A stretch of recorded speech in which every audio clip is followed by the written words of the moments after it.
दुनिया में ऐसा कोई बिजनेस भी नहीं है जो अकेला किसी एक मुल्क की इकोनॉमी को बेहतर कर सके। पर कुछ इंडस्ट्रीज हैं जिनमें काम किया जा सकता है और वो बिजनेस मुल्क के बैंकरप्ट जाने के बाद भी सर्वाइव कर सकती हैं। अब हम यहाँ डॉक्टर या कोई हमाम की बात नहीं बल्कि उन प्रॉपर बिजनेसेस की बात करेंगे जिसमें ज़्यादा से ज़्यादा लोग जा सकती हैं। और यही बिजनेस पाकिस्तान या कोई भी मुल्क को उसकी इकोनॉमी को बेहतर बनाने में बहुत ज़्यादा मदद कर सकती हैं। मुल्क की बढ़ती हुई इकोनॉमी कुछ चीज़ों के साथ सामने आती है जिसमें माहौल का बेहतर होना, इंफ्रास्ट्रक्चर के ऊपर इन्वेस्टमेंट करना और काम के लिए लोगों का होना, मार्केट और रिसोर्सेज तक एक्सेस होना और मुल्क में सियासत की स्टेबिलिटी होना बहुत ज़रूरी है। ताहम कुछ इंडस्ट्रीज़ हैं जैसे कि टेक्नोलॉजी, मैन्युफैक्चरिंग और टूरिज्म, ये इकोनॉमी को ग्रो करने में बहुत मदद कर सकती हैं। साथ में छोटी इंटरप्राइजेज में इन्वेस्ट करके उनमें इनोवेशन और एंटरप्रेन्योरशिप की हौसला अफजाई की जा सकती है, जिससे इकोनॉमी को आगे बढ़ने में बहुत मदद मिलेगी। कुछ इंडस्ट्रीज़ और बिजनेस को डिस्कस करते हैं जो इकोनॉमी को बेहतर बनाने में हिस्सा ले सकती हैं। और ये इंडस्ट्री या बिजनेस हो, इनकी खास बात यह है कि ये मुल्क के हालात जैसे भी हों या इवन के मुल्क डिफ़ॉल्ट भी हो, इनके बिजनेस चलते रहेंगे और कुछ की ग्रोथ भी तब ज़्यादा होगी। पहला है टेक्नोलॉजी। टेक्नोलॉजी सेक्टर में हमारे पास सॉफ्टवेयर डेवलपमेंट, आईटी सर्विसेज और ई कॉमर्स, इनमें वो पोटेंशियल है जिससे इनोवेशन लाई जा सकती है और प्रोडक्टिवली काम किया जाए तो ज़्यादा सैलरी के साथ ज़्यादा नौकरियां भी दी जा सकती हैं। और पाकिस्तान में आईटी इंडस्ट्री में बहुत स्कोप है और ये इंडस्ट्री इकोनॉमी को ज़्यादा फ़ायदा पहुंचा सकती है, क्योंकि इस फील्ड में आप डॉलर्स में कमाओगे और जितने ज़्यादा डॉलर्स मुल्क में आएंगे मुल्क को उतना ज़्यादा फ़ायदा होगा।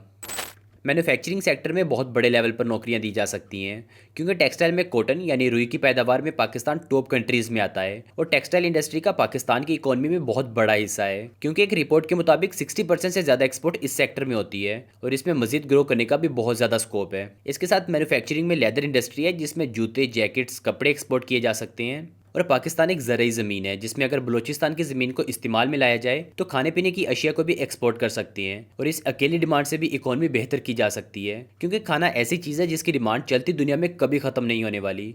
मिसाल के तौर पर चाइना फिलवकत एक बड़े मसले से गुजर रहा है जो है ओवर पॉपुलेशन, और बिल्कुल ये मसला उनके लिए इतना बड़ा है कि आबादी के कंट्रोल करने के लिए चाइना की गवर्नमेंट ने इस पर सख्त कानून भी लगाए थे, क्योंकि वो इतनी ज़्यादा आवाम के लिए खाने का सामान पूरा नहीं कर पा रहे थे, जिसकी वजह से खाने का सामान वो अमेरिका से इम्पोर्ट कर रहे हैं।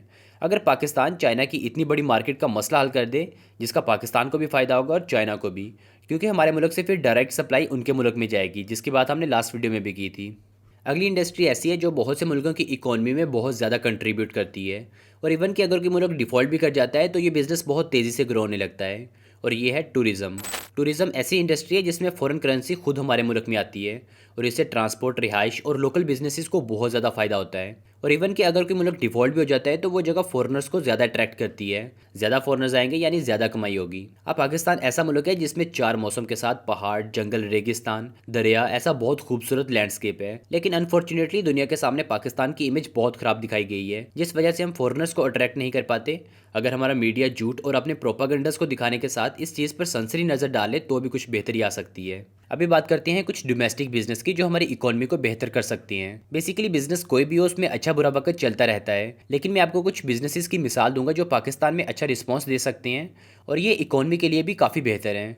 अगर आसान अल्फाज में भी कहूँ तो ये बिज़नेस रिसेशन प्रूफ है, यानी मुल्क के डिफ़ॉल्ट होने के बाद भी इनकी डिमांड रहने ही वाली है। कुछ की बात हमने पहले भी की है, जैसे कि हेल्थ केयर, घर की ज़रूरी चीज़ें और सर्विसेज, ट्रांसपोर्टेशन, टेक्नोलॉजी और एजुकेशन, इनकी डिमांड तो रहेगी ही रहेगी। अभी कुछ बड़े लेवल पर ऐसे बिजनेसेस भी हैं जिनमें पाकिस्तान बहुत कम या ना के बराबर चीज़ें इंपोर्ट करता है, जिसमें हमारे पास कुकिंग ऑयल, टेक्सटाइल, शुगर और चावल का बिजनेस है। बेसिकली जिस बिज़नेस के लिए इंपोर्ट की कम ज़रूरत होगी, यानी उसका रॉ मटेरियल भी पाकिस्तान से ही तैयार होगा, उसकी डिमांड भी बढ़ेगी और इकोनॉमी जैसी भी हो उन प्रोडक्ट्स को एक्सपोर्ट करके भी बिजनेस सर्वाइव करता रहेगा। क्योंकि लास्ट वीडियो में भी हमने डिस्कस किया था, जबकि मुल्क डिफ़ॉल्ट होता है तो बाकी कंट्रीज उससे चीज़ें खरीदती हैं, क्योंकि उस मुल्क के डिफ़ॉल्ट होने की वजह से वो चीज़ सस्ते में मिल रही होती है। इसमें हमारे पास टेक्सटाइल जो कि लास्ट ईयर की सबसे ज़्यादा एक्सपोर्ट होने वाली इंडस्ट्री है, जिसके बाद आईटी इंडस्ट्री, फिर बनास्पति चावल, लेदर, फलों में आम, खेलों के सामान में सियालकोट की तरफ से सबसे ज़्यादा एक्सपोर्ट्स होती हैं, फिर मेडिसिन्स और सर्जरी इक्विपमेंट्स हैं। इस वीडियो में मैंने आपसे कुछ इंडस्ट्रीज़ और बिजनेसेस शेयर किए हैं। कोशिश करें जिस फील्ड में आपका शौक हो उसमें जाएं और उस बिज़नेस को शुरू करना जिसमें आपका एक्सपीरियंस हो। घर रेंट पर देना, सेहत से मुतल्लिक, रिपेयर और प्लम्बर, ऐसे बिजनेस की डिमांड हमेशा रहती ही रहती है। बाकी कोशिश उन बिजनेसेस की तरफ जाने की करें इकोनॉमी जैसी भी हो पर जिनकी डिमांड हमेशा रहने वाली हो। बाकी उम्मीद करता हूँ कि आपको ये वीडियो अच्छी लगी होगी। अगर आप मज़ीद ऐसी वीडियोस को देखना चाहते हो तो आप हमारे यूट्यूब चैनल को सब्सक्राइब कर सकते हो। मिलते हैं अगली वीडियो में, तब तक के लिए अपना ख्याल रखिए।